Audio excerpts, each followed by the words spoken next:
Companies, organisations या फिर किसी कंट्री के बारे में एक धारणा क्रिएट करना, एक उसके बारे में पूरी की पूरी कंपनी, ऑर्गेनाइजेशन या फिर कंट्री की क्रेडिबिलिटी को बताना।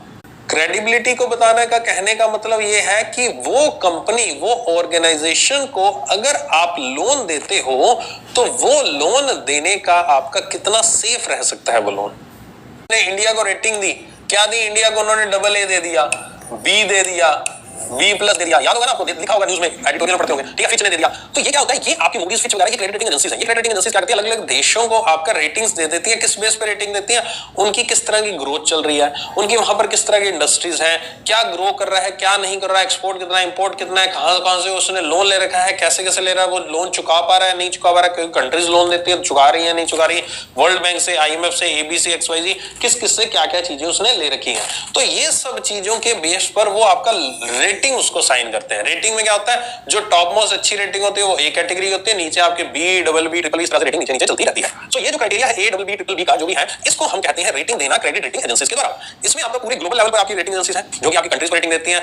इन कंट्रीज की रेटिंग के अकॉर्डिंग ही वर्ल्ड बैंक, ADB, ब्रिक्स हुआ, अलग-अलग जो नेशन है, NDB का जो बैंक है, ब्रिक्स का बैंक है, NDB, इस तरह के बहुत सारे बैंक जो इंडिया को लोन देते हैं, स्टेट को लोन देते हैं, वो इन रेटिंग्स को देख के दे देते हैं, है ना। नीचे इसमें सबसे नीचे लोवेस्ट D कैटेगरी होती है। D का मतलब होता है डिफॉल्ट कैटेगरी। अगर किसी कंट्री की तरह से हमारे इंडिया लेवल पर कुछ ऐसी क्रेडिट रेटिंग एजेंसीज हैं जो क्रेडिट रेटिंग असाइन करती हैं बड़ी ऑर्गेनाइजेशंस को, बड़ी कंपनीज को, जिनकी रेटिंग के बिहाफ पर हम एज अ बैंक उनकी मार्केट क्रेडेंशियल्स को जज करते हैं और हम देखते हैं कि मार्केट में कितनी वैल्यू है और इसके जो बैलेंस शीट, इसके फाइनेंशियल जो पहले लोन लेते हैं उसके बेस पर इसकी कितनी वैल्यू है और कितनी रेटिंग निकलती है।